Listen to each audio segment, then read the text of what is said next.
Cardinal in their home all-black uniforms. Junior captain Shea Harvey will start it off, and freshman Wen will send it all the way back to the back line for the Michigan State Spartans wearing their away all-white uniforms, and it's Michigan State who will start it off here. Lutke sends it down the line, the left side for the Spartans, and it's senior captain Elise Evans to chase it down for the Stanford Cardinal. For Michigan State, it's Henning, Beerworth, Piatowski, Tillotson, Briggs, McPherson, Sargent, Najera, Watson, Lutke, and Illig. The starters at a bad ball out of the back, and a lucky break for the Stanford Cardinal early on. Michigan know how to go up early. They went up 1-0 in 46 seconds in their previous round against Colorado, Austin. It's a really good offense. Bella Najera has been terrific this postseason. She's just a big-time player. 6 postseason goals over her 3 seasons. She's been terrific this year. She had a brace in their last match against Colorado.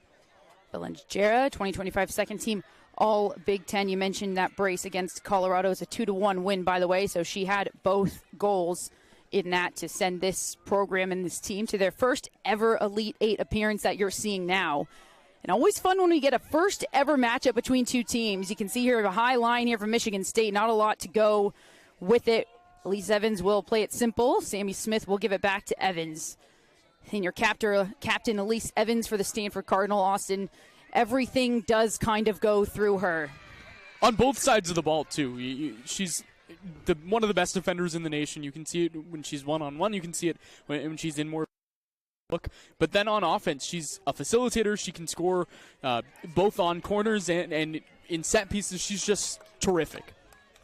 This is what the Stanford Cardinal do. They like to keep possession. It'll be an interesting chess match as Michigan State like to do the same thing. Sargent forces Evans inside. She'll take her space and find Ike. Ike is dispossessed by Kayla Briggs, first team All Big Ten in the midfield. She's going to be busy today, and she'll find the outlet pass back to her right back.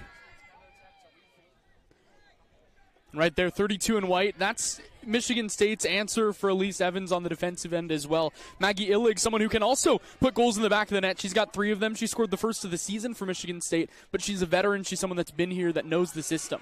Beerworth puts the ball into the box. Briggs has it. She'll try to lay it off. Here's Watson chasing it down. She's chased by Klinger. Watson finds some space. Runs into Sammy Smith. Gets a bit of a cross off. It's blocked by Smith and cleared out by Klinger. A great bout of possession by Michigan State here, who aren't done yet. Lutke, freshman left back, tries to center it. She thought she had Kayla Briggs in the middle, but it's shut down quickly by the Stanford midfield.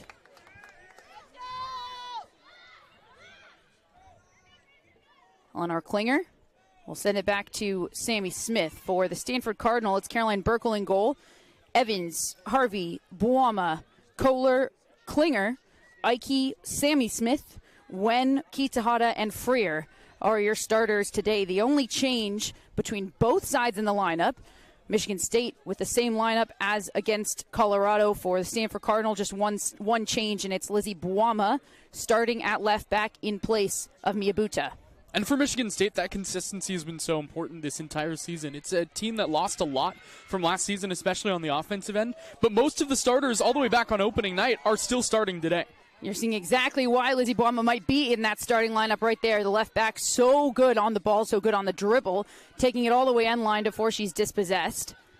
It's cleared out, but it's Stanford Cardinal ball again. We're already seeing the chess match starting to unfold, Austin. Neither team wanting to give the other too much. You can see this high back line, 5 across the back right now, sometimes 4 for Michigan State. Ike's into the box, but that ball just too far. And Michigan State doing a great job, Austin, of condensing the space. There's really no space for Stanford to play through the midfield right now like they like to. No, it's a very timid Stanford look, which we're not used to seeing, which no one in the country is used to seeing. And so that's a credit to the coaching of Michigan State and also the players for being able to execute. But the Spartans had the big attack opportunity today on a poor ball from Freer in the box.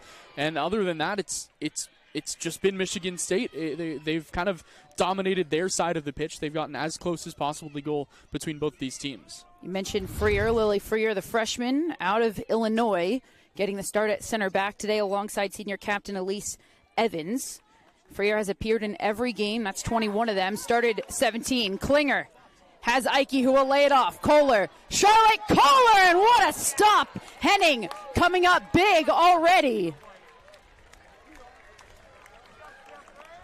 Well, Stanford plays that high press on both ends. They bring their forwards all the way up, and so Klinger gets the first touch out of the box. It's a beautiful ball to Ike, who kind of plays it like a center in water polo and then just feeds it back out to the outside. And that's a terrific look early on, but an even better save by Noelle Henning, who really has had some struggles at points this season, but she's been nails in the postseason. Selfless from the senior Jasmine Ike. Second in the ACC in goals. 19 goals on the season so far. Jasmine Ike has been nothing but prolific. Here's the cross in from Kitsahara.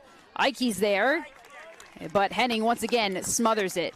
You mentioned both two true freshmen in goal, Austin, and Noelle Henning might have to have a career day on her own just because of how many shots Stanford can get off, how much they can pepper the goal and pepper the box with balls in. Yeah, but she's been really good of late. Again, it was a little bit of a struggle in the early part of the season. This Michigan State team really loaded their early slate in the schedule. A lot of teams that are in the top 30 to 50 of the RPI to this day. And Michigan State, they tested their two true freshman keepers. Ike sends it all the way across the face of the goal. Nobody's there except for Sophia Beerworth, who will chase it down for the Spartans. We're going to be talking a lot about freshmen, tons of them across the Spartans lineup. 2025 recruiting class ranked 12th nationally by Top Drawer Soccer. All 9 first years earned 3-star rankings or higher. And they have certainly played a role in the success of this season for the Spartans. Finished second in the regular season, made the Big Ten tournament, finished second in the Big Ten tournament as well. Applause as Sammy Smith is able to dispossess the Spartans and Renee Watson, and it's Stanford once again on the ball. That was a terrific idea by Kennedy Bell on the other side, trying to reverse fields and get it over to Watson. It was just a little bit overcooked. I thought Watson had a good look at it, and if she had gotten that first touch, she was way past Smith, who had kind of a 50-50 chance. Do I go to the ball, or do I go and retreat back and try to make a play closer to goal? And she ended up winning the foot race. Kennedy Bell, somebody whose name we will certainly say a lot. 2025 Big Ten Forward of the Year, first team All Big Ten. She's first in the Big Ten in points and goals, and so far in the postseason, she's got 1 assist and 1 goal. Here's Kitsahara, the 5th year, into the box. Kitsahara cuts it back. She's got Kohler. Plenty of jerseys around. Nobody can get a foot on it. Now it's Wen over the crossbar. Well, there's the Stanford that the entire nation knows, right? A lot of opportunities in the box, just past Ike, but then Wen comes out of nowhere and misses by maybe 2 feet. And this now is 3 shots in the last 2 or 3 minutes for the Cardinal. We knew it was going to be a chess match when Michigan State set that high line and forced Stanford to play in the small space in the midfield. Stanford finally figured out, okay, we can't go in the middle of the field. Let's go down the line and find Andrea Kitsahara, who, by the way, Andrea Kitsahara mentioned the redshirt senior, 5th year, second in goals on this Stanford team, second in points, 3rd in assists. She's 2025 first team All ACC and was a member of the ACC All Tournament team as well. And she's somebody who's been vocal. She had the opportunity to go play in the NWSL, play professional soccer. She turned it down and opted to come back to Stanford for this year. And she said very explicitly that she was coming back for one reason and one reason only, and that was to win a national championship. Yeah, and this is what it's all about, in front of a sellout crowd in what is absolutely her last home match of her career. This is when you make the biggest plays of your career, is in front of your home fans, is with the sellout crowd in the biggest game of the season. Certainly emotions must be running high. You mentioned, without a doubt, the last home game for the Stanford Cardinal, as the College Cup this year will be held in Kansas City, Missouri at CPKC Stadium, the home of the Kansas City Current. It's the first ever women's soccer-specific stadium to be built in the United States. Here's the cross in from Klinger. Back post, well defended by the Spartans as Beerworth sees that roll across the face and out of bounds, and she'll take the throw now. The right back will send it back. Spartans doing a good job of getting some bouts of possession when they can against the Stanford Cardinal team, who will just smother you all day, Austin, with the amount of possession that they can maintain. Yeah, it feels like they've possessed for the last 5 or 6 minutes after Michigan State had those good opportunities early on. When you're a team like Michigan State that, yes, scores a lot, but doesn't score as much as the Stanford team, at least this season, you have to be able to make sure you get the most of your opportunities. And they weren't able to do so on the bad ball by Freer early, and now they haven't really possessed since then. Klinger was trying to find Kohler. And good work once again. That's Ava Lutke, freshman left back for the Spartans. Last year, 2024 Michigan Gatorade Player of the Year in high school. Part of that big recruiting class that we mentioned. And we mentioned Kitahara and all the emotions in her 5th year in her final home match. It's kind of the exact opposite for the Spartans team. Is ignorance bliss? Will they be able to kind of put those emotions aside? And I'm not going to say they're playing with house money here, but it's a little bit like that. This is a team that has nothing to lose in this spot. Stanford is the only program to have reached the College Cup in both of the past 2 seasons. It's, as you mentioned, Austin, it's experience versus non-experience, and both of those can be positives and both of those can be negatives. And similarly, this Michigan State team all of a sudden is bringing itself into the elite ranks because they're one of only 4 teams to reach the Sweet 16 in each of the last 3 seasons, along with North Carolina and Stanford and Florida State. A good switch to Briggs, who will lay it off to Beerworth, getting all the way forward, and she's taking on Boima. Beerworth trying to cut it back. Boima's going to get herself in front of that, and we'll see it out of bounds for a goal kick. Nevertheless, Michigan State doing a great job of breaking down that Stanford press. Stanford were trying to trap the Spartans over there in that deep left side of the Spartans, and Michigan State able to play out of it, find the switch. True freshman Caroline Burkle will send it long. ACC Goalkeeper of the Year and first team All-ACC, also all-freshman team. Not a bad first year for Caroline Burkle in the net for the Stanford Cardinal. Well, she's setting the standard high, so I think the question is how does she one up it next year? But obviously that's not the focus now. But she's been spectacular all season. Elise Evans wanted to go quickly. She was stopped by our center referee, Amber O'Connell, who will be calling the shots from the middle of the field. Kitahara, she's dispossessed. It'll fall to Boima, who will send it back to Lily Freer. We mentioned the freshman getting the start again alongside Elise Evans. She has been big, second in minutes on the Stanford Cardinal team. She has been absolutely key. She can play in the center back. She can play in the outside back role, whether it's left or right. And she's been moved around everywhere, but has been a mainstay no matter where she is across the back line. Making a mistake early in this game that was almost costly for the Stanford Cardinal. We don't see her make many, if any, mistakes. Perhaps nerves for the freshman that could be shaken off now as she'll swing it to Sammy Smith. That ball didn't have enough on it. It's intercepted, and here comes Sargent. Sargent, they don't have numbers. Trying to find Kennedy Bell through. It was 2v4. Michigan State didn't have the numbers. It was a hopeful ball, and Stanford were able to recover. Another miscue, and this one could be costly. It's going to be a corner kick for the Stanford Cardinal, the first of the game for any team. And after that, you could see Jasmine Ike right inside the box. Calm down. Telling her team to try to slow it down a little bit. You saw Freer on that last possession. A little bit undercooked to the player when she was trying to switch. And it got taken away. It was a really good opportunity for Michigan State. They were unable to make anything from it, but still a freshman mistake, and that's the second of the day for Lily Freer. We've seen some nerve from both of these teams that are pretty uncharacteristic, of either side. With a freshman Elon Wen, who will send it into the box near post. It's cleared out. Klinger will chase it down and find Freer. Freer will play 1-2 with Kohler and send it back. And Michigan State on the road for the first time in the NCAA tournament. Elise Evans will try to take her space. Evans finding herself high up in the midfield multiple times already today. Here's Kohler, the sophomore, trying to get that cross off. It's blocked and well read once again from Beerworth, who's been everywhere today for the Spartans. Kohler still working, gets the turn, gets the ball in, back post, Eleanor Klinger!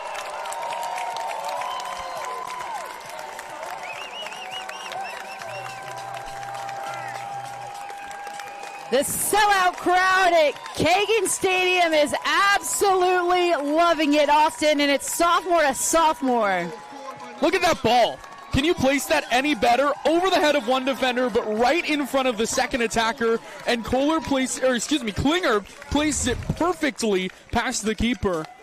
That was incredible, and a great job by Kohler to repossess. After she was dispossessed trying for the first cross, she got it back, and then was able to curl around a defender twice, get just enough space, and find the perfect space. Eleanor Klinger coming off a massive game, by the way, against BYU, where she had 2 goals and 2 assists. A goal that looked eerily similar to that, by the way, a header on the back post. And Eleanor Klinger tallies her 8th on the year, and it is a big one. And you can't even say it's a mistake on the Michigan State side. Everybody was goal side. It's just simple. It was a great ball, and Klinger got first to the ball.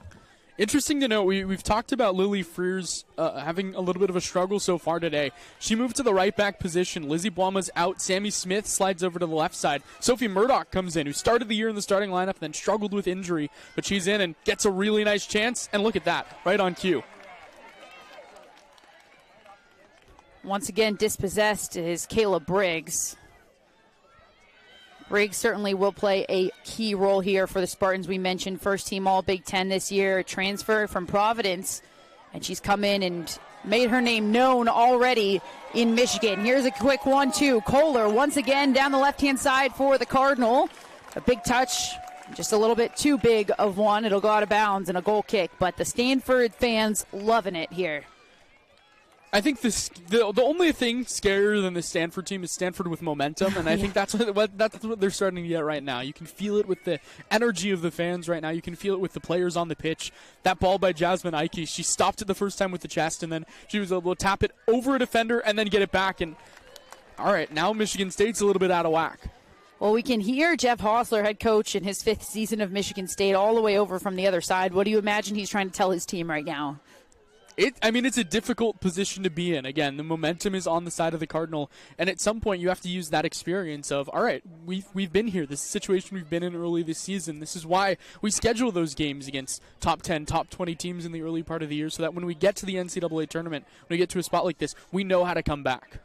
This is the 34th NCAA tournament appearance, 26-year streak for the Stanford Cardinal, the 8th appearance overall for Michigan State. They've had quite a run so far in the NCAA tournament. They won 4-1 at home versus Milwaukee, 1-0 against the number 7 Wake Forest, 2-1 over Colorado. They started quickly in that game. We mentioned scoring a goal in the first 46 seconds, but this is the first time they are away on the road right now. And you look at their home and their away records, they're very different. Yeah. Home, Michigan State, 8 wins, 1 loss, 3 draws. Away, 4 wins, 2 losses, 2 draws. So not just to be away, but to go down away. It's going to take a lot for this team mentally and emotionally. Given away, and Freer will step in. She'll find Klinger. Freer now overlapping the right wing. Klinger, who will get it back. Ike in the box now. So dangerous whenever she's on the ball. She'll try to find Freer back out. Intercepted and well read once again. It's Lutke in the left back role for the Spartans. Lutke in the left back and Beerworth in the right back have been everywhere for the Spartans so far, Austin. Beerworth made that terrific play to stop the original cross from Kohler, and then she just couldn't keep up with her on the second time. It was one-on-one that entire time. But yes, she's been terrific. She'll play end line to end line and do it well. Kitahara battling, and she's dispossessed. Here comes the Spartans. Who else? It's Beerworth. She thought she had some numbers forward as she streaking on Sargent. Just about a half step away and unable to combine. Kitahara will find Ike. Ike on the turn will lay it off. And Stanford doing what they do best, picking their moments. Here's Freer. The freshman thought she had a run coming from Ike. She had none of it, so it's heading to smother it. And a moment to breathe, perhaps, for Michigan State. Back to your point about the home and away differential. Michigan State is also 12-1-2 when it scores first. And you can kind of piece it together. Only 3 wins when it has to come from behind this season for a 15-win team. That's a big difference. So, yeah, now they're playing from behind. it's difficult, especially when Stanford continues to dominate the possession like it has so far today. Not only that, but here at Kagan Stadium, Michigan State, not the only team that does really well at home. Stanford Cardinal, almost completely unbeatable at Kagan Stadium. And actually this year, literally unbeatable. 13 wins, no losses, no draws. And that's just here in 2025. They posted a 133-7-10 record at Kagan Stadium since the start of the 2014 season. That's just 7 losses and 10 draws. They had an unbeaten streak of 34 straight home matches that was snapped last year in October 2024 versus the then number 1 Duke. Certainly a fortress for the Yeah, those are numbers that don't even seem real. Truly, it's been that type of year for the Cardinal. You look at some of the numbers. We mentioned the number 1 scoring offense in the nation based on average goals per game, averaging almost 4 per game in the back of the net for the Stanford Cardinal. That is unreal when you think of it in terms of just score lines for soccer that you usually see. Here's a ball for Harvey, a difficult one for the junior to handle. She'll do what she can and head it on, but it's cleared out by Michigan State. We mentioned Duke, by the way, as we'll get an update. Duke, number 2, hosting number 4, Washington, right now in North Carolina. They're up 2-0 over the Washington Huskies.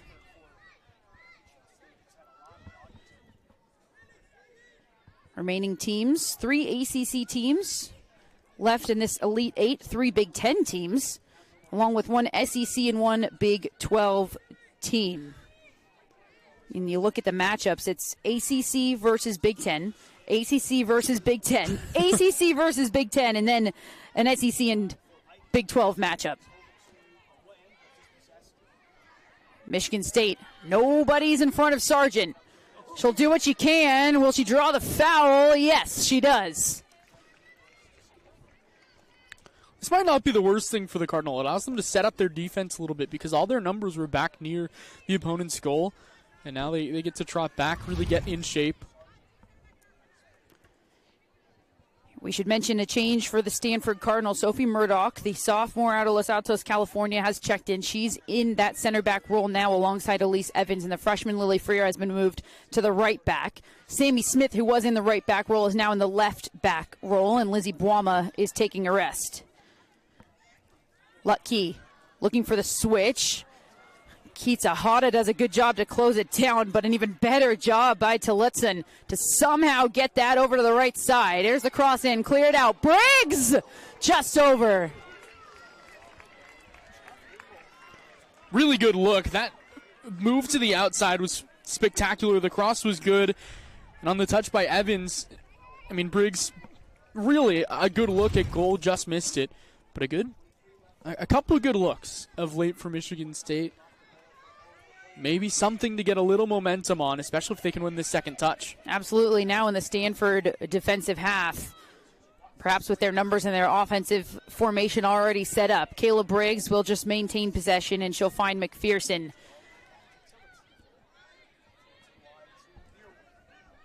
Michigan State trying to move that ball forward, and it's Keitsa to get in the way.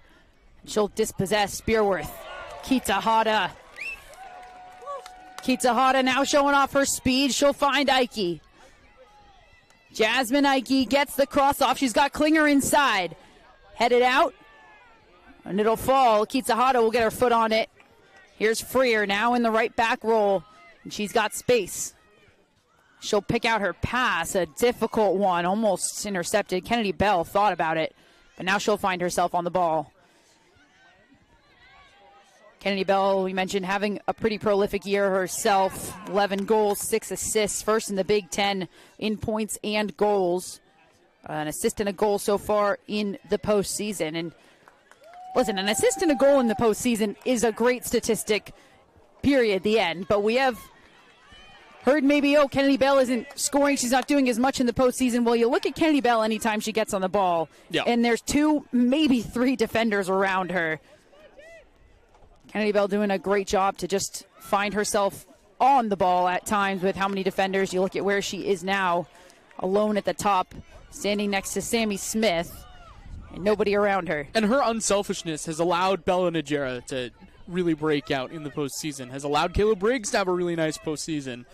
And so just that ability to draw defenders, it's huge, and you can see the impact that it's had already today. Stanford once again smothering Michigan State, dispossessing them and finding the ball and the possession. Smith. Kennedy Bell chases her down, and it's Kennedy Bell. That's such great work by the junior. Transfer out of Maryland after last year. In her first year, she's already making such a huge impact on this squad. Some key transfers, by the way. We talked about the freshman from Michigan State, but some key transfers as well. Absolutely, and that's one of the ways that you can really rebuild the roster quickly, but they're doing it with their homegrown talent as well. This starting 11 transfers. It's a team that has a really good mix of transfer talent and also talent that they've grown, and I think that all kind of speaks to the culture that they have. Interesting culture in terms of captains. They actually don't appoint or vote traditional captains. Kohler, speaking of the underclassman, Charlotte Kohler. She had an assist, tally a goal. And that was all set up by Elise Evans. Look at that ball right over the top. Kohler stays on and then finishes. Uses the defender almost as a screen in front of the keeper and is able to just poke one right past her. Charlotte Kohler has been impeccable all year, leading this team in assists, third in goals. That one, her 12th on the season. She has scored or assisted in 12 straight games coming into today, so make that 13 straight games now. And there's only been 4 games this entire season where she hasn't tallied a point at all. She's coming off a game where she had a goal and an assist against BYU. The round before that, she had 3 assists against Alabama. Sophomore, first team all ACC and ACC all-tournament team. And she's got an assist and a goal already today as the Stanford Cardinal lead 2-0 over Michigan State. Now 25 minutes into this first half. And after that assist earlier, Kohler now tied for second single-season assists in Stanford history.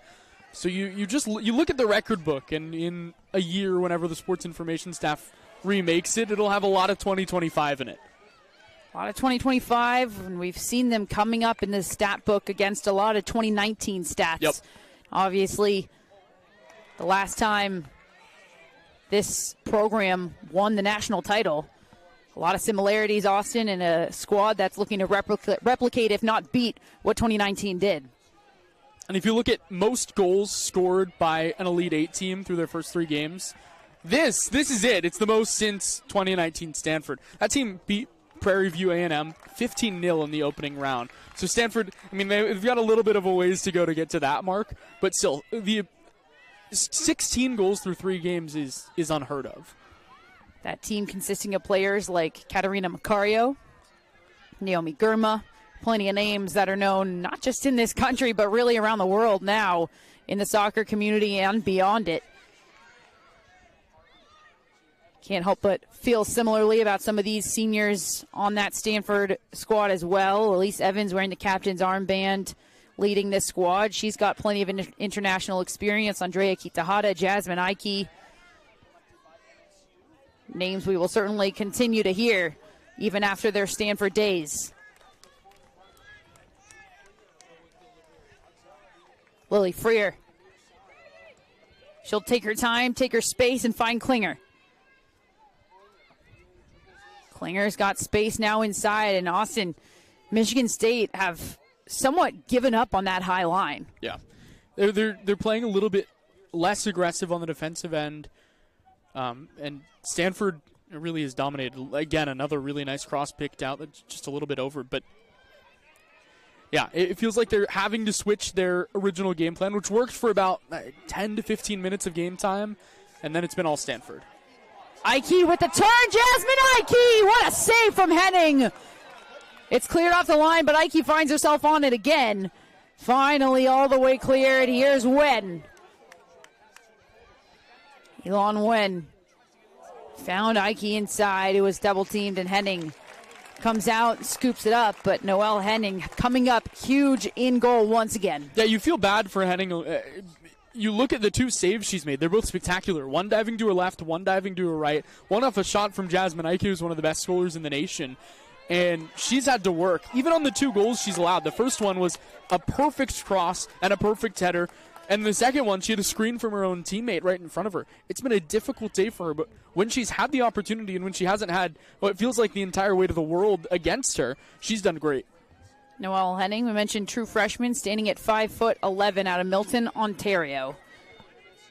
Here come the Spartans, and it's Sophie Murdoch to step in. Spartans will take this throw. Noelle Henning, she continues to be a mainstay in Canada's national team programming. She earned a late June call-up to the senior national team for Canada for a pair of friendlies, including one against the senior U.S. women's national team in early July. She was named the best goaltender, as Canada captured the 2025 CONCACAF Women's U20 Championship in Costa Rica. And that's part of the fun here when you get to this level. Plenty of these players have actually left for international duty and played against each other on the international stage as well. Klinger. Here's the cross in near post. Ike's there. Too much on it. Stanford's indicating it's a corner kick. And our referees will agree. Amber O'Connor, our center referee, gestures for the corner kick. Taking the corner kick for the Cardinal, number 18, Elon Nguyen.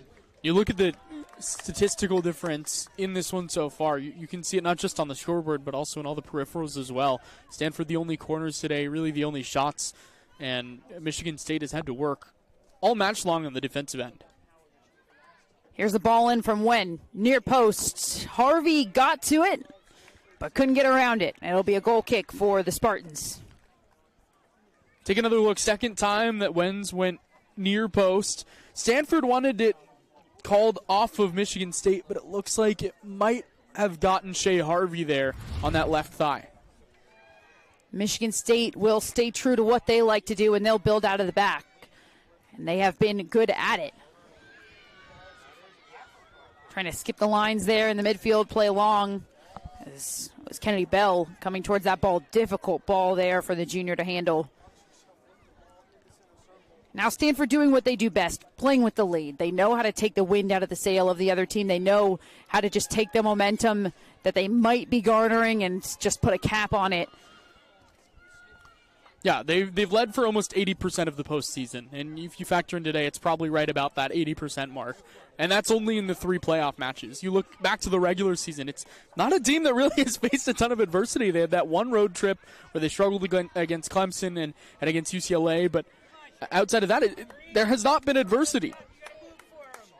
Cal Poly stunned the Stanford Cardinal team in the first round of the NCAA here at Kagan Stadium. They went up 1-0 on the Cardinal. It lasted for no more than 7 minutes before the Cardinal then equalized it. Here's Klinger. She'll cut it back. Top of the box, Klinger with the left, and that'll be a goal kick. But you mentioned the lack of adversity. That time when the Stanford Cardinal went down to Cal Poly in the first round of the NCAA tournament, that was just the second time all year that they trailed in a match. I mean, yeah, I got nothing to say with that one. It's unbelievable. It speaks to what this program has done this season. And I think that maybe that can be scary at some point when you don't really know how to face adversity. Sure, you've played all these number 2, number 3 ranked teams, but the adversity is something that you have to face deeper into the season, or at least normal teams feel like they have to face. Here comes Sargent. Sargent trying to make her way around Freer. She'll pull it back. Top of the box, it's cleared out by Murdoch. Jasmine Ike's trying to get there. She can't, and it will be lucky once again. You can talk about the lack of adversity, but then you see how they respond to moments like that, going down 1-0 in the first round of the NCAA tournament. It could shock a team. Instead, they respond just 7 minutes later with a goal. You look at the Alabama game, a wild shootout. It was 3-2 at halftime, and Stanford came back and made their presence known in that one as well. And I think that is a big place where that senior leadership really comes in, is players that have faced adversity, players that have gotten to the College Cup and lost there. They know what it's like to play in those big games and to lose in those big games, and they have that sting that they can still feel. And, of course, they want to make that not the case anymore. They want to go out with a bang. Sammy Smith in the left back role. She'll try to clear it out. You look at the ACC tournament, for example, Stanford beating Virginia to get to the final. They faced Notre Dame, and all looked like it was going swimmingly. They were up 2-0, and then suddenly yeah. Notre Dame came back, scored one, scored another. And that game went to overtime and then to penalty kick. So it's not like this team hasn't been in close games. It's not like they haven't taken a moment where they just don't look like themselves, but they've been able to turn it around in every single one of those moments. Here's a ball through and a beautiful one at that. Bell! Kennedy Bell into the side of the net. Terrific run from Kennedy Bell outside of the box. And really, she didn't really have to run on it much, but she gets past her defender and is able to cut it through. A great ball to her, perfectly weighted. And that looked easily like the best opportunity that Michigan State had. And that's got to be maybe even a bigger strike through the heart than the opponent's goals, is when you have an opportunity to get back on the score sheet and to cut into it, and you can't, especially with your leading attacker. Some substitutions to update you on for Michigan State. Entering the match, number 22, Ella Jans, and taking the place there of number 28, Renee Watson, who will take a seat for the Stanford Cardinal. Number 21, Joelle Jung, joins the midfield, and freshman Brooke Holden will take Jasmine Ike's place in that true number 9 spot, that center forward spot up top.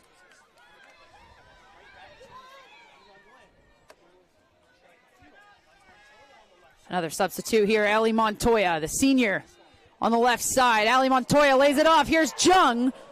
Getting in the way of it was Maggie Illig, but it'll stay in bounds. Here's another turn. Montoya gets the cross off again, and it's still not cleared out. Jung finds Klinger. Stanford Cardinal still in control. Allie Montoya has been such a story. She was on such a roll. 6 goals and 5 assists in 11 games to start the season. Only 3 games in which she didn't tally a point, and then went down with an injury in her senior year. Here's the cross in from Freer. Jung tries to get the shot off. It's blocked, and that'll go out of bounds. Cleared out well. It'll be a throw-in for the Stanford Cardinals. We get a look at that here. Couple really nice chances inside the box. That one, a great attempt from Jung, kind of cutting across her body. And then they had one earlier where they were right inside the box and had a defender one-on-one. But the play there in the box by Maggie Illig was fantastic to stop the attack. For Allie Montoya, the senior, I mentioned those got injured, post-injury now across 5 games. 2 goals and an assist, including one in the ACC Championship, one versus Alabama in the NCAA tournament, and an assist in their most recent game against BYU. So she's certainly been able to work hard, get back, and pick up where she left off. Here's the ball in, back post, nobody's there. It'll be cleared out by Bell. Kennedy Bell leading by example right now. We mentioned that this is a team that doesn't appoint or vote traditional captains. And Kennedy Bell is taking it upon herself to show everybody what they should be doing right now. Sometimes that's what it takes from a leader on the team. It doesn't really matter what they say. Sometimes you just have to show it in your actions, and Kennedy Bell laying everything out there. Yeah, she's been spectacular. Needs something here in the final 8.5 minutes if you're Michigan State, so you don't go into the half with a 2-goal deficit. And for Stanford on the other end, if you get this to 3, that's gigantic. Jung able to stay on it and find Smith. Just about 8 minutes to play here in this first 45. Sophie Murdoch dispossessed. She wants the foul. She'll get it. Michigan State certainly disagree. They wanted no call. They found themselves on the ball. We'll get a look here. Yeah, she was one-on-one with Sargent, and Sargent kind of was holding the jersey for a little bit. Michigan State with a relatively deep line.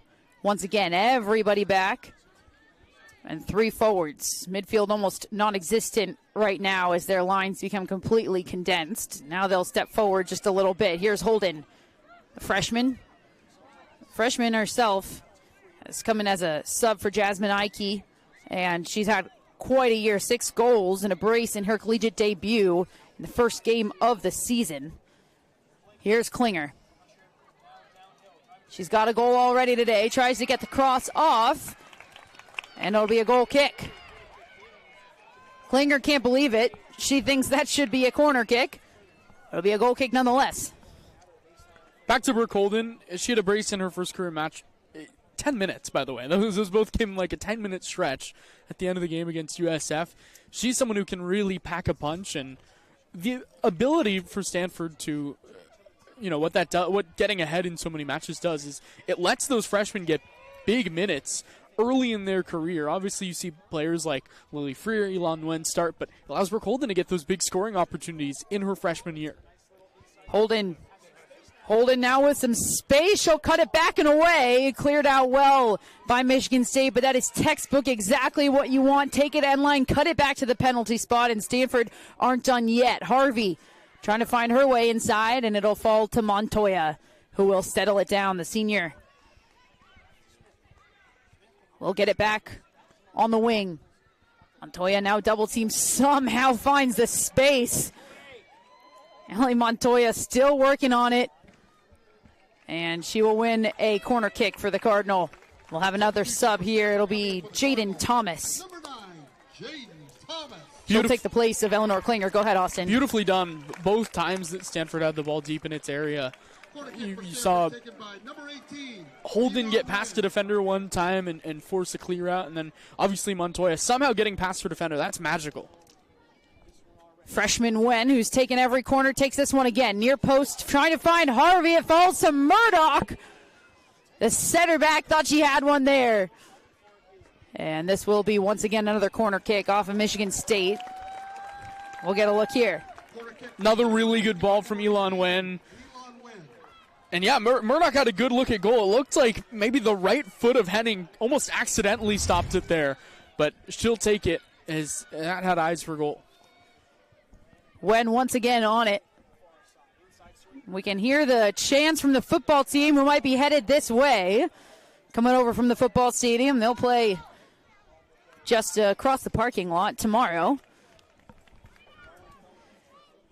We see a lot of other athletes here at Kagan Stadium. Men's soccer team, football team, and so many more. Freer will send it back to the senior captain, Elise Evans. It's just part of the fortress that is Kagan Stadium. Here's the freshman. Gets the cross off and gets the corner kick. Freer's been spectacular since moving to that right back role. She started at center back, struggled a little bit in the early minutes of the match, had a couple attempts at a clearance that weren't cleared completely, had a couple undercooked passes, but that was a really, really nice move. This will be the junior, Joelle Jung.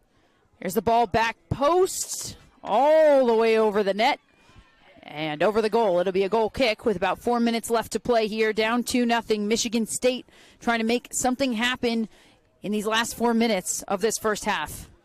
Yeah, you mentioned it earlier. They love to build from the back forward, and this is a good opportunity to do that. Running clock about 4 minutes. Make this possession maybe not the last of the first half, but take the time with it. You got to go into the locker room with a 1-goal deficit if you can. If not a 1-goal deficit, perhaps some momentum to build off of. So Michigan State will take their time, and it will be a throw-in on their right side.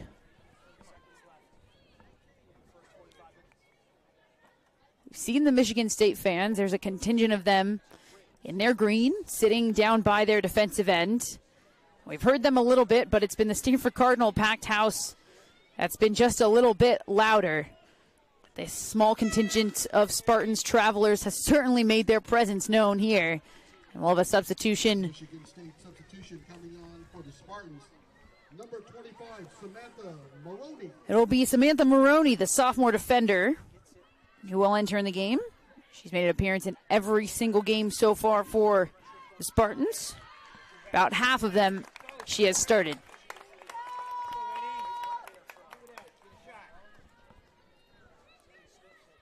Cardinal have done just such a great job in the lead, playing with the lead, Austin, and it's funny to think back to those first 5 minutes. It really was a chess match. It was two teams and two programs who had literally never faced each other. you look back at the history, this is the first time this Stanford Cardinal women's soccer team has even faced a team from Michigan, the state of, let alone Michigan State.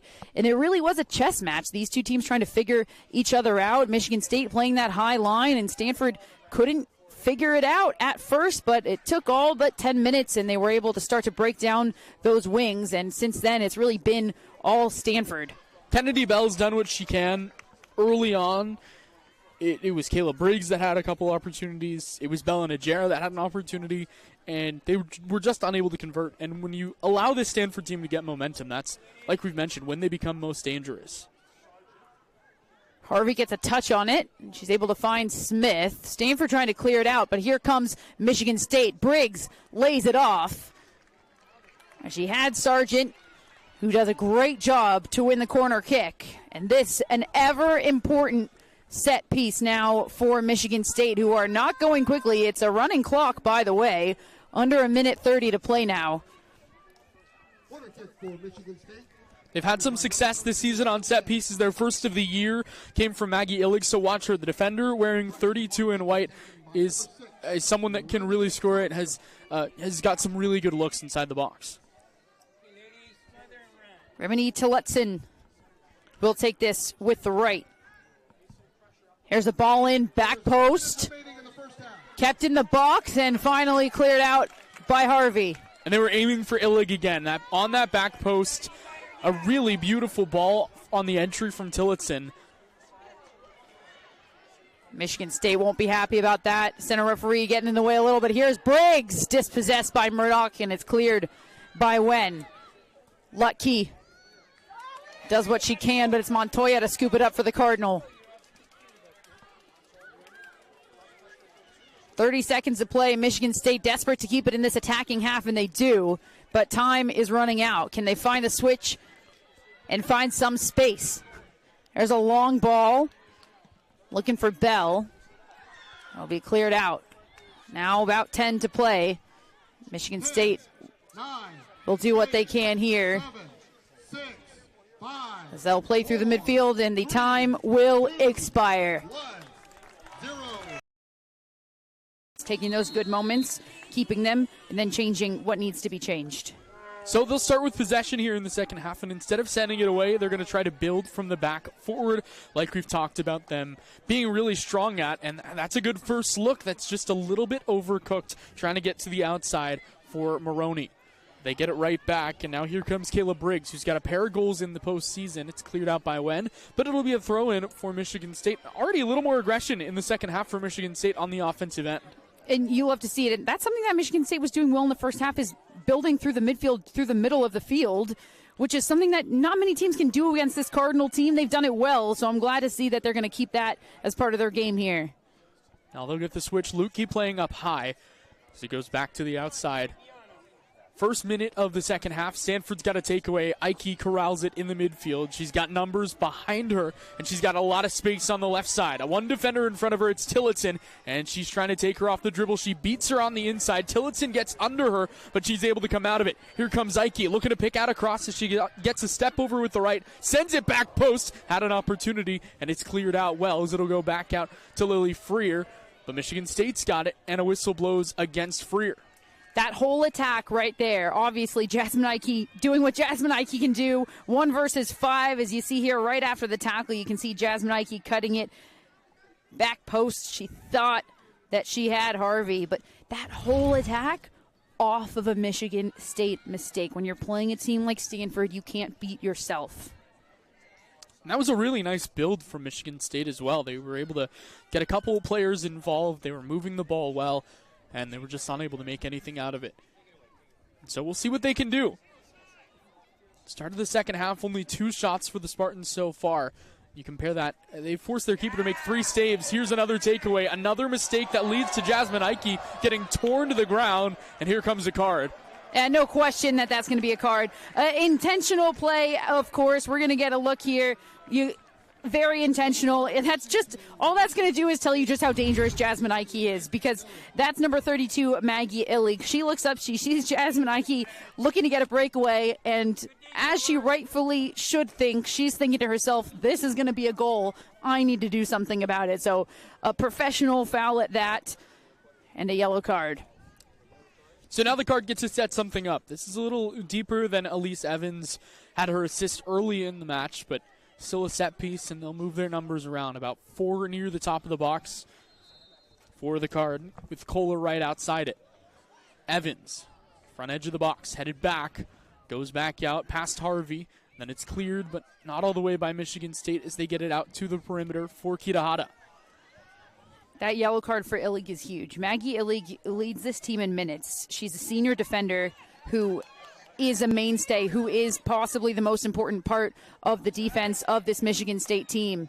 So her playing with a yellow card, she's going to have to play a little bit more timid. It's going to be on her mind. That's going to factor into this game, Austin. That's big, especially she's really good in the box as well. So we've seen only one corner for Michigan State today, but it went to Illig. That's who they're going to target. And so you lose her on the defensive end, and that's huge, that left center back position. You lose her on the offensive end, and that's even bigger. Maybe not bigger, but it's equally as important. And man, Michigan State just cannot possess consistently as Kitahara gets it back. It went right to Nguyen on the quick touch. And Stanford's defense has just thrashed the offense of Michigan State so far in the second half. Sammy Smith taps it ahead. Kitahara keeps it in, trying to work past her defender. It's off the shins of Beerworth. And it'll be a Stanford throw-in.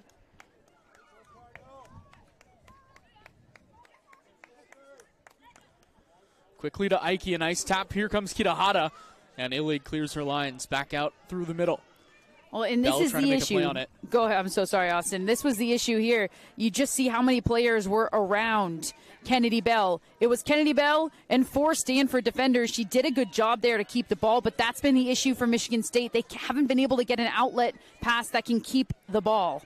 Sargent trying to get past Sammy Smith, and she says, absolutely not. Just steps right in front of her to make a terrific play. Michigan State still in its offensive half. Kohler's there. Goes back through the middle.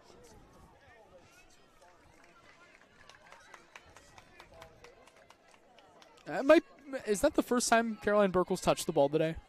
It might be. With her hands. Definitely. Yeah, I mean, well, we talked about the shots. You know, Michigan State has 2 shots, none on goal, so she hasn't been forced into a save yet. Some goal kicks, some coming off of the line a little bit, but not really with the hands. I think she had one where she drew an attacker in close to her and kind of was just waiting, inviting her to get to the ball. So they're going to wave Ike offside. But, yeah, she's had kind of a quiet day, which is how she likes it. You know, if you compare it to what Noelle Hennings had to do, where she made 2 spectacular saves early on, one to her left, one to her right, both diving. She's been good, but she's been much more active than her freshman counterpart. Again, the first Elite 8 match with 2 freshman keepers since 2014 on this day.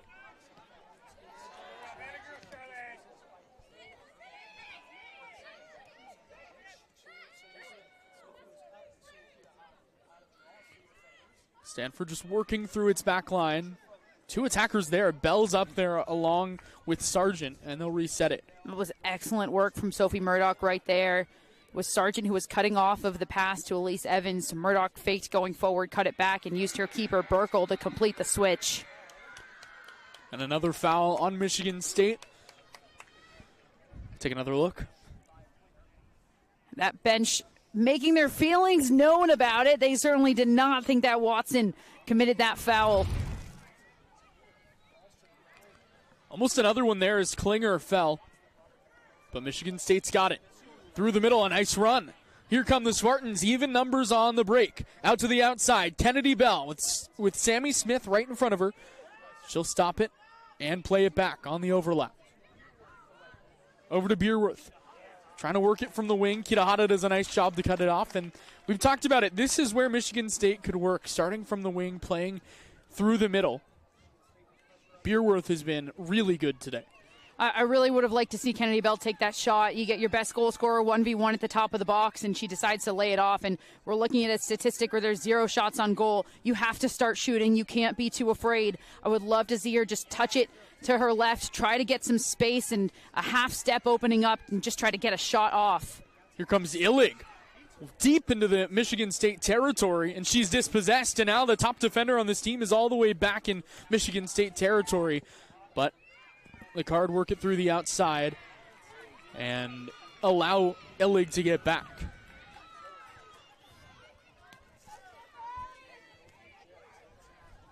What can Michigan State do late in this one? How can they get back into it? Those are the internal questions.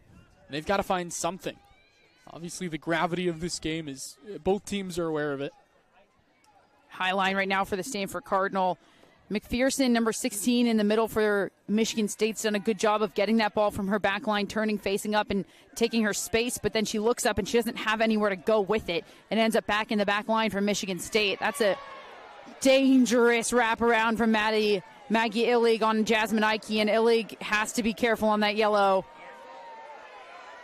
The crowd certainly wants another yellow. Yeah, take another look. I think if Ike falls, maybe she picks up the yellow. I mean, hand all over the jersey, really just tugging on it. And you can't blame Illig. Jasmine Ike is somebody, as we're going to see a substitution here. Shea Harvey going straight back to the locker room as she walks off of the field. Joel Jung in instead, so hoping everything's okay with Shea Harvey. But just back to Maddie Illig. Obviously, we saw the hands wrapped around Jasmine Ike. You can't blame her. As we mentioned, one of the most prolific scorers in the nation right now. She's on the Mac Herman watch list along with her fellow senior, Elise Evans. 2025 midseason Herman Trophy watch list. 13 players from the ACC were named to that midseason trophy watch list. 2 Stanford Cardinal, including those 2 I just mentioned right there. So you can't blame her, but that's exactly what we're talking about, Austin. She gets a little lucky there. She could have just sent her team down by 1 player. Yeah, that would have been... I struggle to say the dagger this early, but that would have been a really tough one to come back from. And, of course, not something they have to worry about, at least right now. Jasmine Ike, 7 hours ago, named Top Drawer Soccer Player of the Year finalist as well. Something that the Cardinal announced earlier today. Try to press up on Burkle. Jung is there on the first touch. He goes back to Ike.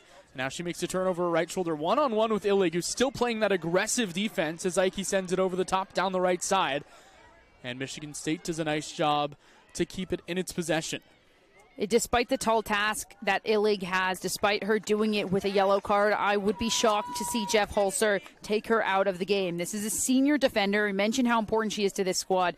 I really do think that her head coach and Jeff Hostler is just going to let her ride this one out, trust in her that she's going to have to change up how she plays a little bit, and that she'll do so. But for a senior playing in what could be her final game, I'd be really shocked to see her exit just because of the yellow. Good sign for the Cardinals. Shea Harvey is back on the bench. It took about 2 minutes in the locker room, but she returns. Stanford still possesses on the right side. Tapping over to the end line. Here comes Klinger. Centers it, but it's right to the keeper, Henning, who makes her easiest stop of the day.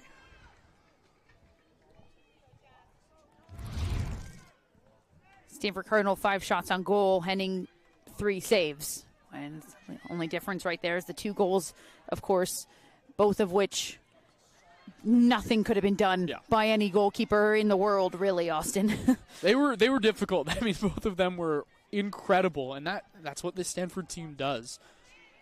Michigan State needing something. We saw a really, really good first possession for the Spartans, and since then they've gotten back to a little bit more timid.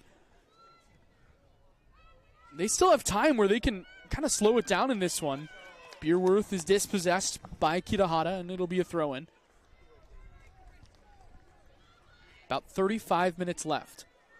It's an eternity. We saw, again, Stanford in the ACC championship against Notre Dame lose a 2-0 lead.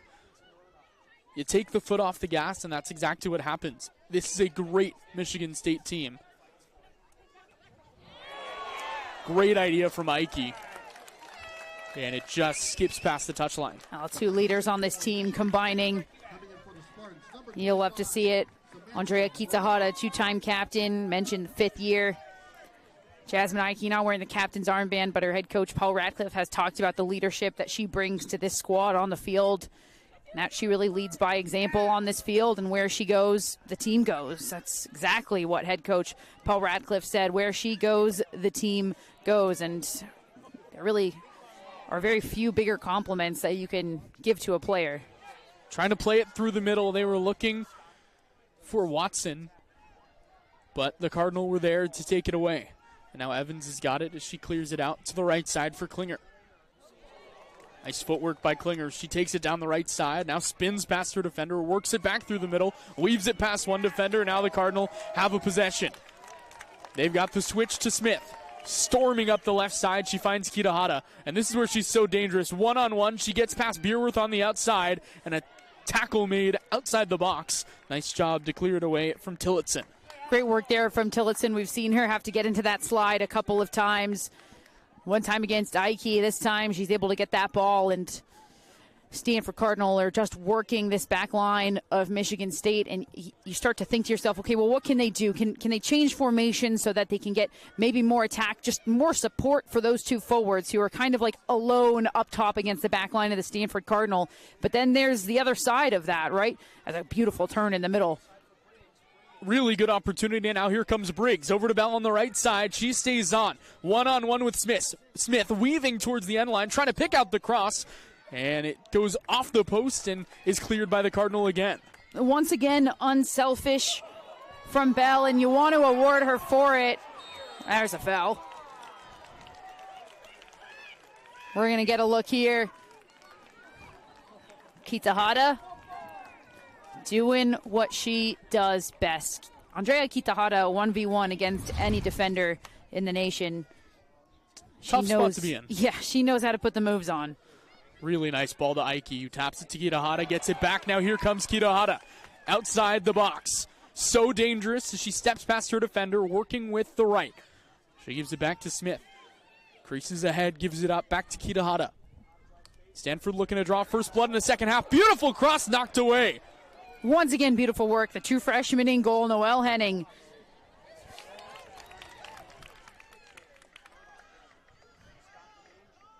Henning has been really good today. The 2 goals allowed don't tell the whole story by any means.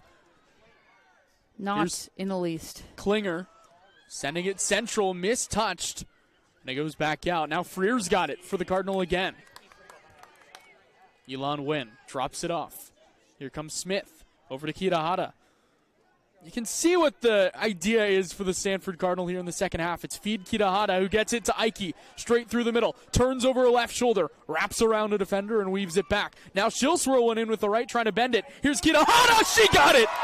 3-0 Card.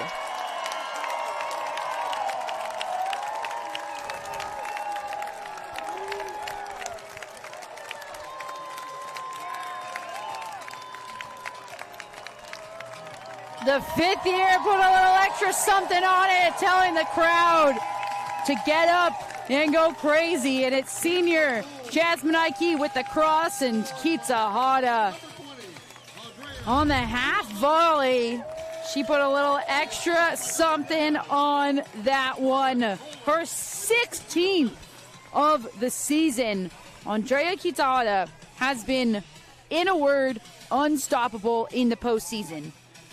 And that includes the ACC tournament. She had an assist in the first round of the that Stanford played in of the ACC tournament against UVA. Then she had an assist in the first round of the NCAA tournament against Cal Poly. The next game, she had a goal and an assist against Alabama. The next game, she had a goal and an assist against BYU. And now tally another one for Andrea Kitahara. And she had that goal and an assist in only 45 minutes against BYU. She's just unstoppable. When she is in the match, good things happen for Stanford. And you can say that for about, 25 different players, it feels like, for this Stanford team. Now the Spartans have to attack. But they get dispossessed quickly, and now here comes Ike. Turns past her defender in all kinds of space. A beautiful opportunity for Ike with numbers through the middle as well. Ike centers it. Here comes Stanford again! Off the post, and Henning stops it. We're going to get a look at this. Jasmine Ike is unbelievable. A gorgeous ball back post. That's Kohler just trying to slot it. My goodness. You mentioned the only thing scarier than the Stanford Cardinal, their Stanford Cardinal with momentum, and we just saw it right there. Kohler, who has 2 assists and a goal today, almost added another one to continue her unbelievable postseason, where she's, look, this is a sophomore who has now 12 goals and 17 assists this season. Yeah. She has the second most assists in a single season in Stanford history. She's a sophomore. Absolutely impeccable. I mean, we already mentioned there's only been 4 games all season. That includes the postseason, by the way, including the ACC tournament and the NCAA tournament, that she has not tallied a goal or an assist. 4 games alone, the entire season. That's the kind of statistic you see in a sport where the score is like 30-something to 20-something, not in soccer.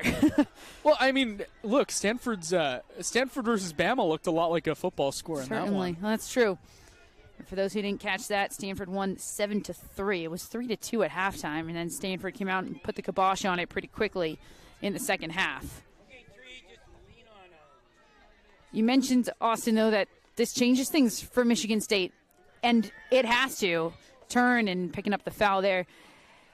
When it's 2-0, you can wait to maybe make a formation change. You can wait to throw everybody forward because you want to protect the goal. You don't want to concede and make it 3-0. Well, now it's 3-0. So now Michigan State need to change something big because you haven't gotten another shot. There's still 0 shots on target for Michigan State. And we are now over 15 minutes into this second half. So you have to change something. And yes, it's incredibly difficult. This is a puzzle piece that only one team has been able to figure out so far this year, and that is how to break down the Stanford Cardinal. And it's so hard when you don't have the ball because then you're in your defensive shape. There's no outlet, and then you get dispossessed immediately. Beerworth takes on Kitahara trying to enter the box, and the Stanford defense is there. A beautiful tap from Nguyen, and she gets it forward. Now here comes Ike. Ike again. She's got Kohler on the overlap. Down the left side, here she comes. Centers it. Just a little bit past the reach of Nguyen. This right there, that's the outlet that I'm talking about. Klinger, she's had her share of magnificent goals this year. She chops one up. A little bit mishandled by Beerworth. Kitahara might have gotten a hand on it. No whistle. And now here comes Jasmine Ike. Well, we just saw in real time the difficulty that Michigan State are facing right now. You get that ball back, you find the outlet pass, and then immediately that player is swarmed by 3 Stanford Cardinal. Kitahara and Bell, 2 of the top forwards in the country. Kitahara's got it back. She's tripped up in the box. Whistle blows. We're going to get a look here. It's unintentional, but it's in the box nevertheless. You see the back heel, Kitahara, and then right from behind, that's Beerworth, she was behind the ball, behind the play. And that's tired minds, tired legs, and a little bit of frustration on top of it. But that is not what you need to do when you're down 3-0. If you script a perfect match for the Cardinal, you've got one from Klinger, you've got one from Kohler, you've got one from Kitahara, and now here comes Ike. Just kidding, she gives it to Kitahara. Thought she was taking it the whole way, but Andrea Kitahara's got a chance for a brace. 1-on-1 versus Noelle Henning. The 5th year versus the freshman.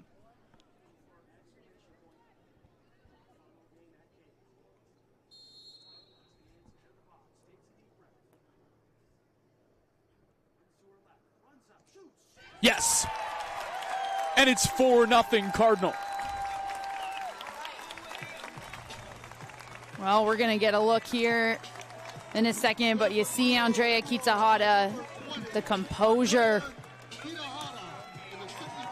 Second-year captain, stands over it, picks her corner. Gutsy. Whether she meant to go down the middle or she mishit it, Wide, it certainly doesn't make a difference. She sends the keeper the wrong way. That's what matters. Sends Henning to Henning's right, goes to Henning's left, and now she'll take a break. But Andrea Kitahara, she has been just impeccable for the Stanford Cardinal in the entirety of her career. A redshirt senior right now in her 5th year with the Stanford Cardinal, and you look at her career statistics, 37 goals, 32 assists. That was coming into today, by the way. She's taken every penalty kick, other than obviously when Stanford goes to penalty kicks, but in-game penalty kicks, she's taken every one so far for the Stanford Cardinal. She's now 4 for 5 on the year in pens. Well, Stanford gets to possess again. Caroline Burkle will slow it down. You got to think, maybe not absolutely, but with Kitahara checking out and the score as it is, maybe the last minutes played for Kitahara here at Kagan. With about 25 minutes left and a 4-0 lead. You certainly do have to wonder. You have to start wondering that, too, about senior Jasmine Ike, about senior captain Elise Evans. And a good sign for the Cardinals. Shea Harvey back into the match, replacing Elon Wen, who, her freshman season has been spectacular. Cardinal have it again. Here comes Klinger. Straight through the middle. Tries to get it to Montoya at her back turn to the ball. But then Sammy Smith is there. So they'll play it through the middle. Here comes Sargent. Gets past Jung. Looking on the right side. She drops it off for Lutke. Working towards the end line. It'll go to Smith, back to Lutke, back to Smith, and then Montoya's got it. Speaking of seniors, Austin, Allie Montoya, senior, perhaps playing her final minutes at Kagan. And her season, in terms of the injury, didn't go the way she wanted it to, but still a spectacular year, setting career highs in almost every statistical category. They go over the top to her. She, I don't think, could spot it out right away. Yeah, to say the least. 8 goals, 6 assists against the 16 games that she played coming into today. Those are big statistics. So like you said, maybe not the season she would have wanted with the injury and all for her senior year, but when she's been on the field, she's been as productive as she ever was. Over 20 minutes done, second half, and the Cardinal have doubled its lead. Here comes Briggs, who's been one of the top players in the postseason. Through the middle, they go to Reagan Dalton, and she's dispossessed. It's 3-on-3 numbers-wise. Here comes Charlotte Kohler, who's been spectacular. She's got a defender behind her. She lays it off to Klinger on the right side. Klinger cuts it back to the middle. She's tripped up. A whistle blows, and it goes against Eleanor Klinger. That's great awareness, though, from Kohler. Look at this. She feels the pressure, knows she has Klinger, and just puts it into the space.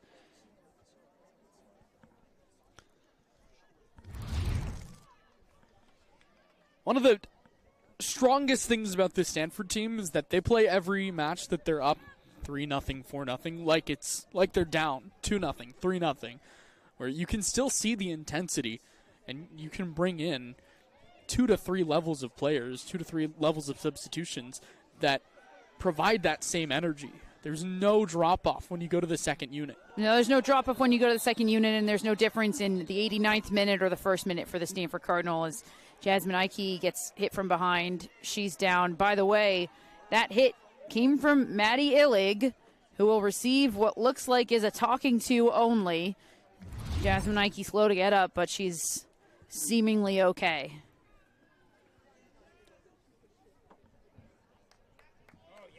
Illig on that yellow card that she got for a foul that she committed against Jasmine Ike. And this now, it's a dangerous spot. Dangerous spot for the Stanford Cardinal. Stanford up to 20 postseason goals through 4 matches. Ike's got a free kick from about 10 yards outside the box. Trying to make it 5-0. She's got Smith to her other side.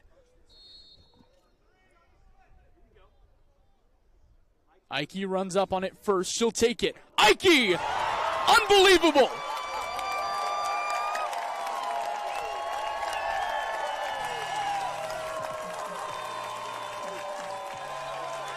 It was always going to be Jasmine Ike in that moment from that distance. And absolutely picture perfect. Look at the spin on that. That hits the side netting of the far post.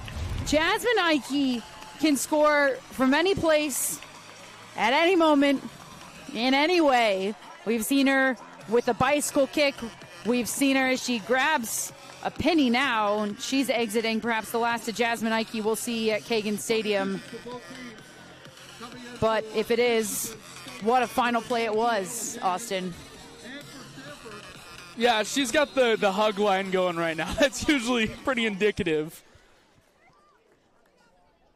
At some point, the question is, what can you say that hasn't already been said about the Stanford team? This one with about 22 minutes left and a 5-goal deficit it's looking good for the Card. I mean, dominance is the only word that you can really use to describe this squad right now. What a move by Lizzie Boama. They want to get Montoya one. They were feeding Kitahara on that left side. Now they slot in Montoya on the left wing to try to do something in the same spot. You can kind of almost treat these last minutes as like a second senior day where you're feeding your seniors, you're feeding the players that mean so much to the team. Speaking of Austin, we're seeing on the far side, it's senior Freya Spikakater getting set to enter the match. A player who hasn't gotten consistent minutes throughout her years here with the Cardinals. She's appeared in 11 games this season, 0 starts. She can play in the center back. She can play in that holding center mid number 6 position. But throughout her career, 19 games played, 0 starts, 0 goals, 0 assists. So she saw some minutes on her senior day.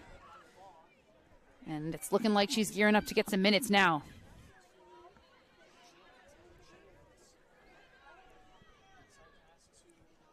Michigan State's got it in its attacking half. Goes over to the right side for Lutke. The freshman tries to center it, and a whistle blows. There is a Spartan down on the near side. This is a big moment. Every single set piece you have to treat as a moment where this needs to, at the very least, find its way onto frame for Michigan State, who still have yet to tally a shot on goal and even challenge the freshman between the pipes and Caroline Burkle. So whether this is a direct shot on goal or whether you're putting this in towards the penalty spot, towards the 6, forcing Caroline Burkle off of her line and to make a decision, cause some chaos here and see what can happen. You have to do that in this moment right now if you're Michigan State. It's Remini Tillotson on the right side, but it looks like this is going to be Bella Najera all the way, who had the brace against Colorado. She'll send it in. Nice ball, and a little bit of a miss hit. It goes over the posts. Yeah, it was a beautiful ball. We're going to get a look here. It's like Reagan Dalton on that last touch. Is exactly where you want it placed, and that's just Dalton. As you mentioned, her body's just not facing the right way, and she's trying to reposition herself to get her hips facing the goal as she's trying to help the ball on, and it's just one too many things to do. Under 20 minutes to play. Michigan State needed that one just for some momentum, some energy on their side. And this one, all but finished. Some frustration on Michigan State's side. This is what the Stanford Cardinal have done to so many teams, and it's part of what's been so impressive about them. It's not just that they can win. It's not just that they play every single minute the exact same way. It's the sheer dominance. I mean, 0 shots on target for Michigan State. That was perhaps a high boot. Yep. And it looks like we might get a sister-for-sister sub. I see Logan Smith in getting ready to check in. Seniors on this team that have meant so much to this program.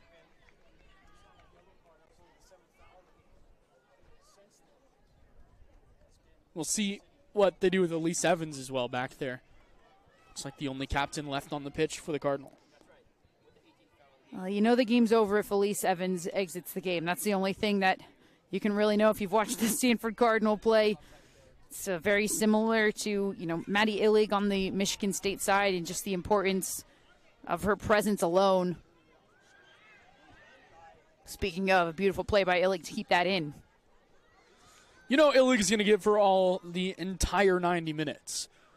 Outside the box, Burkle makes a stop with the chest.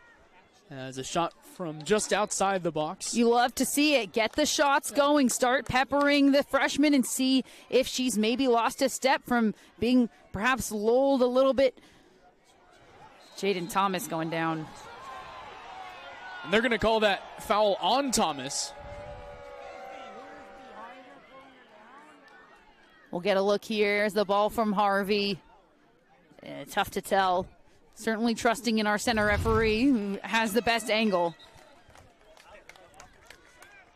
Look, he allows the ball to go past her. It'll be a throw-in for Stanford. Now here come the subs. As Charlotte Kohler comes out. After a spectacular match, Freya Spikakata comes in for Stanford. Number 4, Freya Spikakata. And number 28, Logan Smith. And Logan Smith comes in as well. Oh, we mentioned Freya Spikakata. Logan Smith, another senior you just mentioned already. She's getting her 15th appearance on the season. One of the best storylines, I think, for the Stanford Cardinal this year. In its senior day, Logan Smith comes onto the pitch. She doesn't get a lot of playing time. She doesn't get a lot of minutes. She battled with some health stuff. Didn't know if she was ever going to walk again, let alone play in a soccer game. But she comes on the field in senior day and gets a goal. And her sister, Sammy Smith, also gets a goal. Just a beautiful moment for the Smith family. And now concluding the seniors' final game at Kagan Stadium. All of them on the pitch right now, with the exception of Jasmine Ike. Yeah, all the seniors did a thank you soccer post on the Stanford Athletics Twitter, Instagram, and the Logan Smith one got me a little teary-eyed. I cannot lie. Just what she means to the program and the adversity she's faced. Obviously, then coming back and getting to play with your sister is just such an special experience. Here she comes down the right side. Logan Smith taps it ahead, just a little bit overtouched, and it'll be a goal kick for Henning. Speaking of seniors, though, Austin, we have to give credit where credit is due as well to the Michigan State seniors and the leaders on that team, because so many of the names that we've mentioned today and players that have left it all on the pitch for Michigan State and have really brought this team up with what they've done on the field with their work rate and all have been seniors. Sophia Beerworth, we've mentioned so many times, senior defender. Reagan Dalton, we just mentioned. To Lutzen, she's been everywhere. Kayla Briggs is a junior in the middle, but she's been quite a leader already today. Nice play by another senior, Freya Spikakata, getting in front of the attacker. She had Shelby Vaughn right in front of her. Now she's got a takeaway. And the Cardinal faithful understand what that one means. Now here comes Montoya. Left side, tried to step past her defender. 15 minutes to play. Yeah, congratulations, of course, on wonderful careers for all of the seniors on the pitch right now and that have played today. But at the same time, this Michigan State team, they'll be back. Their two top attackers, here's a shot from Thomas that goes right to the keeper, and Henning makes a save. But their two top attackers, Najera, as well as Kennedy Bell, the Big Ten Forward of the Year, they're both juniors. Absolutely. We mentioned what a recruiting class they had, the freshman class so big. And has played so big for them this year. They've got a coach, Jeff Halsler, that seems to recruit so well, which can really only speak to this fact that people want to play for him, and that's just a quality that... Really nice ball. Here comes Najera. We just talked about her, the leading attacker in the postseason. She'll send one in! And Michigan State gets on the board with 15 minutes to play. Bella Najera is not going to celebrate that one knowing the score, but oh my goodness, she should. Takes it upon herself, finds the half step, and challenges Burkle. Once again, side netting, and she has been on fire. She's been the hot hand, the hot foot, if you will, in the postseason right now for Michigan State. She had a brace against Colorado, her second of the season. Before that, she hadn't scored since October 5th, but now twice in a row, 2 games in a row, and second team All Big Ten. 8th goal of the season, showing off. So the Cardinal will bring in a couple freshmen now. as Millie Bray comes in along with Noah Johnson. Look at Logan Smith sprinting for the rock on the outside. Millie Bray had one just spectacular goal early in the season. Bray also added 2 assists this year. Noah Johnson had an assist. That came against Alabama. 14 different Cardinal have had either a goal or an assist in the postseason. And for comparison, this Michigan State team, one of the leaders in terms of scoring depth. They had 17 different players in the regular season score a goal. 14 different Cardinal in the postseason have either scored a goal or assisted a goal. That's incredible. Absolutely incredible. It speaks to the depth, but it also speaks to how much experience all of these players have gotten throughout the entire season. When you're winning like the Stanford Cardinal are winning, the extra added benefit of that is that the depth of your roster all get playing time. They all get experience. So when they come in moments like the quarterfinals of the NCAA tournament, they're not nervous. It's cheesy, but it's true what they say. Benches win championships. And when you've got an experienced bench, be it freshmen who've played a lot of minutes this year, or be it sophomores who had an experience going all the way to the College Cup last year, it's just going to add more to your team. And certainly the bench of the Stanford Cardinal is something that's carried them as far as they've gone. Then you've also got the freshmen in the starting 11 that have been pretty helpful as well. Nice play by Jaden Thomas, pushing the ball away and forcing it back deep into Michigan State territory. Cardinal have outshot the Spartans 12-5, and they forced Noelle Henning into making 4 saves. But, of course, they've scored 5 goals. You mentioned, really, what can we say about the Stanford Cardinal that hasn't been said? Not too much, but when you look at their season, second year in the ACC, they won the ACC regular season title in just their second year. They won. There's Elise Evans on a block through the exterior. Najera sends the ball back to Beerworth, back to the middle. Another really good opportunity that spins just wide of the posts. They won the ACC tournament championship. As we get a look at this, Michigan State starting to get things going here late in this game, but Stanford have been dominant in a dominant conference. ACC has had 5 teams hold the #1 national ranking this season. That's Duke, North Carolina, Stanford, Notre Dame, and Virginia. There was 1 week alone, just 1 week, where the ACC did not hold the top spot in terms of ranking. That was the 4th week, and Tennessee held it right there. 8 teams were in the top 25 of the final RPI ranking, including 4 in the top 10, 6 in the top 15.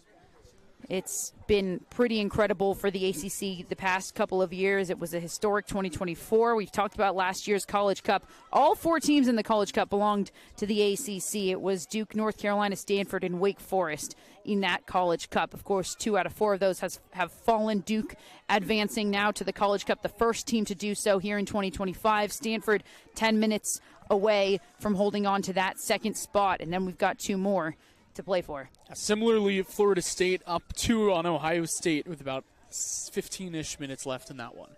So it's looking like that one not over by any means, but it's looking like another 3 ACC teams will make the College Cup.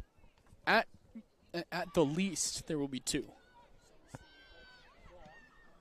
Boima sends it ahead. Here comes Thomas trying to turn past her defender, centers it. Thomas one-on-one. Pokes it out and gets it back out to the boundary. Out on the outside, Logan Smith. Handling, working past her defender. She touches it towards the end line. She gets bumped. Maybe she bumped her defender, and it'll be a opportunity for Michigan State with about 10 to play. So it'll be Stanford and Duke in the first round of the College Cup. Could you ask for anything more? Certainly a matchup that everybody's going to want to turn on. That'll be on December 5th. Time TBA, but I will be glued to my couch that entire day. Final, of course, on December 8th. You mentioned it's at CPKC Stadium. Really great for the final to be at a stadium that was built specifically for women's professional soccer. The first one in the country, to be built for a professional women's soccer team alone. So I've been to that stadium. It's a wonderful one. It's sure to be a great environment as well. Jaden Thomas gets past her defender, puts one on frame, and it's cleared out by the defense, but it'll be a throw-in for the Cardinal in their own territory. A tough game here for Michigan State. They started strong, and Stanford really did just break them down, but they need to hold their heads up high. What an incredible season. We mentioned it's been a historic season for this program. This is the furthest that they have ever made it in the NCAA tournament, making it to the quarterfinals this year. Before that, the furthest they'd made it was the Sweet 16. They hadn't quite broken past that until now. They finished second in the Big Ten regular season, second in the Big Ten conference tournament. They had plenty of awards to go all around. 4 players on first team All Big Ten team, including Kennedy Bell. Joelle Jung had it blocked in the box. Looked like it could have been called a handball, but not called. And now Michigan State tries to go the other way. Shpika Kutta is there as they send it over the top. Here comes Vaughn down the right side, one-on-one. Blama tears past her now, curls over her left shoulder and sends it ahead to clear her lines. Mentioned those first-team All-Big Ten players. Kennedy Bell, of course, Emerson Sargent, Caleb Briggs, Maddie Illig, all on the All-Big Ten first team. One player on the second team, and Bella Jera. And then it was Tillotson who won the Sportsmanship Award for the conference. Nice honor for the senior. Blama had Thomas with a little bit of space ahead of her. Thomas just couldn't keep it in.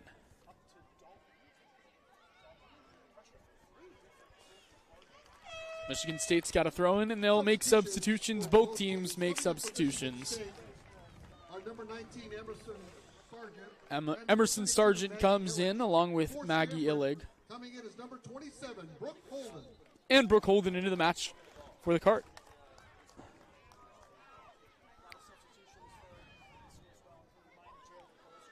On the right side, here comes Lutke, the freshman who we've called her name a lot today. She'll pick out the cross, and Burkle's there to make the play.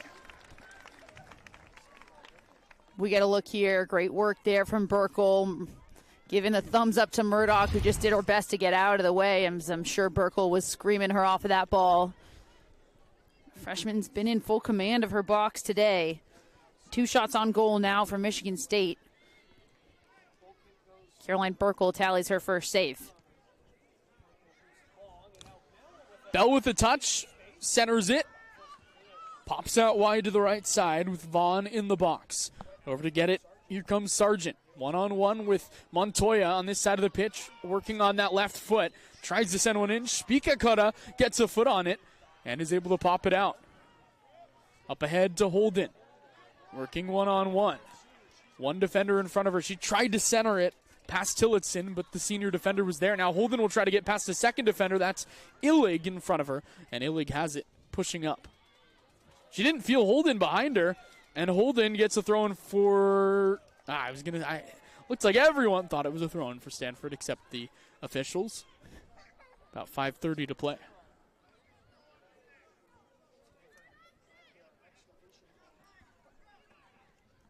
Five to 1 Cardinal lead.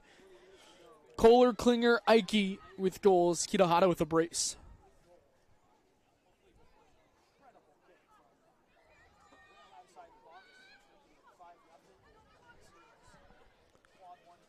Into the middle. Nice job to clear it out. Millie Bray's got it. She'll send it up ahead. Holden's there, putting the pressure on. Michigan State's got it on the left side. Johnson trying to make the defensive play as this one goes past the end line. It'll be a goal kick for Caroline Burkle. I mean, the pressure really doesn't let down at all. No, I mean, that's what we've been saying about the Stanford Cardinal team is they're not going to take their foot off of the gas. It's part of what's been so dangerous about them all season long. And if you watch back some footage from earlier this year, you watch their very first game of the regular season against University of San Francisco. That version of USF, not the Southern Florida version of USF. It's the first game of the regular season. Here comes Logan Smith. Down the right side, Smith tried to center it. A defender fell on top of it. And Smith kind of broke out of a 2-defender pile, neither of whom knew where the ball was. Back to the Stanford Cardinal. First game of the regular season against University of San Francisco. Usually those games are clunky. The first game, yes, you've played some exhibition matches, but it's the first game. Everybody's got to get some nerves out, got to shake it out, got to figure out some new formations, maybe some new positions in terms of in a game, because you can never really replicate that in practice, and that's not what happened at all. The Stanford Cardinal from second one, not even minute one, second one of this season came out on a mission with something to prove, and they've been on that journey the entirety of the season since then, and they don't seem to or appear to want to take their foot off the gas any moment soon. Watson, a low line drive kick, goes over the head of Murdoch as he goes back out on the far side. Emerson Sargent and Joelle Jung is there. Shpika cut up playing the defense with the back to the netting. Here comes Briggs on a turn. Gets her towards the end line. She'll center one in. Another opportunity, and Najera's got it. Now Sargent tries to go with the left and cross it on the other side. Bell will try to keep it in, and she does. Now she's one-on-one. Pokes it through the legs of a defender. It's cleared out by the Cardinal. And as we get set up, we mentioned that the winner of this game will face Duke, and more likely it's looking like it will be the Stanford Cardinal. Those two teams haven't faced each other this year. We mentioned that Duke broke the home winning streak when they were the number one team in the nation last year in 2024, and that's been the only meeting between the two teams since Stanford joined the ACC. They didn't meet in the College Cup last year. Duke and North Carolina played each other in one semifinal. Wake Forest and Actually, that is incorrect. It was Duke and North Carolina last year.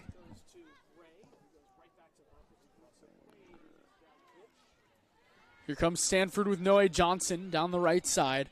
About 2 minutes, 15 seconds to play. Johnson gets torn up. All the officials are kind of eating their whistle at this point, which I think is completely fair, as Brooke Holden takes it.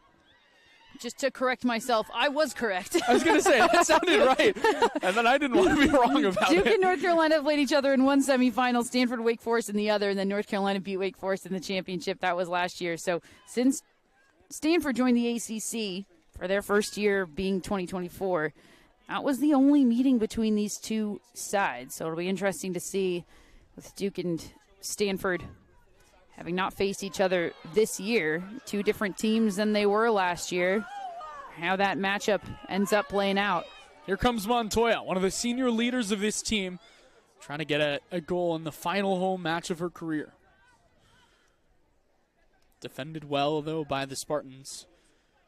It was Joelle Jung that started all of that with the takeaway. Jung, who was so good in the early portion of the season, and then just kind of her playing time fell a little bit by bit as the season continued. But if you have her kind of captaining that second unit, you're in a good spot. There is 1 minute remaining. Joelle Jung's been such a great player off of the bench for the Stanford Cardinal team. This is her 18th appearance of the season in the now 22 games for the Stanford Cardinal, and she's gotten significant minutes off of the bench. But as you mentioned, she's been that type of player, but a key contributor off of the bench. 4 goals, 8 assists for the junior. And this will be a Caroline Burkle goal kick. Under 30 seconds to play, and the Cardinal faithful can feel it now.